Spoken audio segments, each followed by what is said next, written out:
Hi guys, in this video I would like to show you a very interesting code I found on the internet. It's about OMR, which means optical mark recognition. This is the process of automatically analyzing human mark documents and interpreting their results. Bubble sheets are the easily understandable and interpretable version of the OMR. They are usually used in exams sheets where students fill in the bubble which correspond to an option of a multiple choice options or multiple choice questions, for instance. So the other day I had assessments in a particular subject in my college, and I was very impressed because it was like, oh, okay, are there educational institutions that are currently using this type of assessment?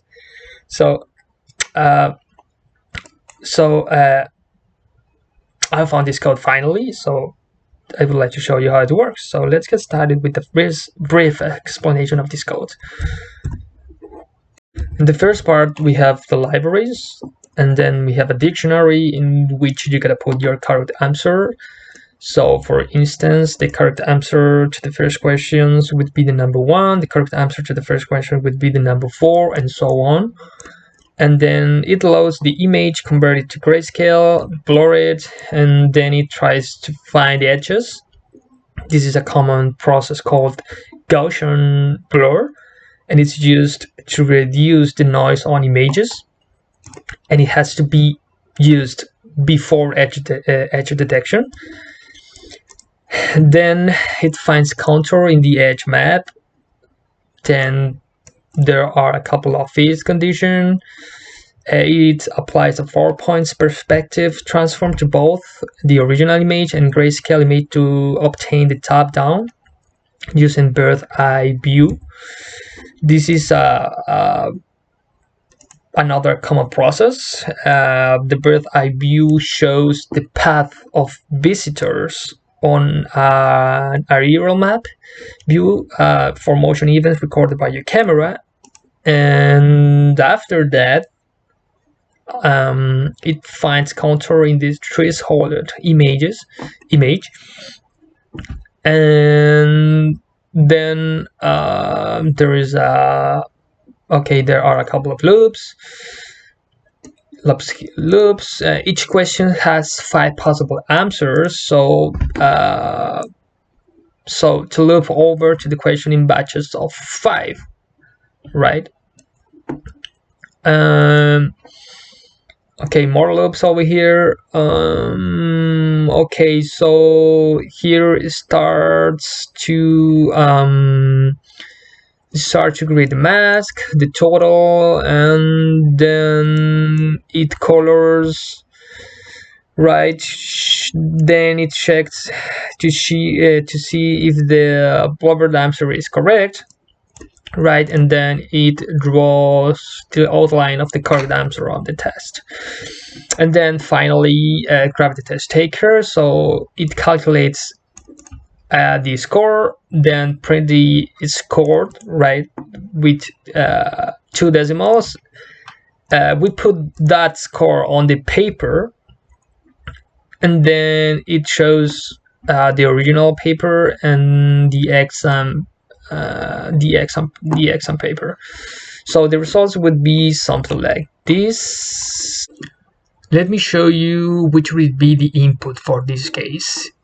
On your right hand, you will see an image that would be a simple example of one bubble sheet response, 5 questions, each one with 5 choices, right? So let's see how the code works. To make it that, we gotta run this line Python, then the name of your projects, in my case would be OMR underscore paper1.py, and then the path where you have the images, in my case would be 176.001.png, and then enter, and let's see what happens. Here we go. We got the results. So on the left hand we have the original image, And on the right hand, we got the results. It's the same, obviously the same bubble sheet response with the total score in this side. In this case, was 0.20 or 20%, which means just one correct answers divided by the total, right? The total number of questions. That is 5, and that's it. I mean, I'm not going to explain the colors because they are explained by themselves. And that's all for now, guys. I think this is a very interesting project. We can expand it to analyze a large amount of this type of publisher responses, and not just for one. We can create an app Flask to allow us to see charts, some indicators about the performance of your class, the possibility to upload or to analyze many bubble sheet responses at the same time in a couple of minutes, and then to upload and maybe, why not, an Excel file with the correct answers. That's what I'm thinking right now. So that's all for now, guys. Have a good day and see you next video. Bye.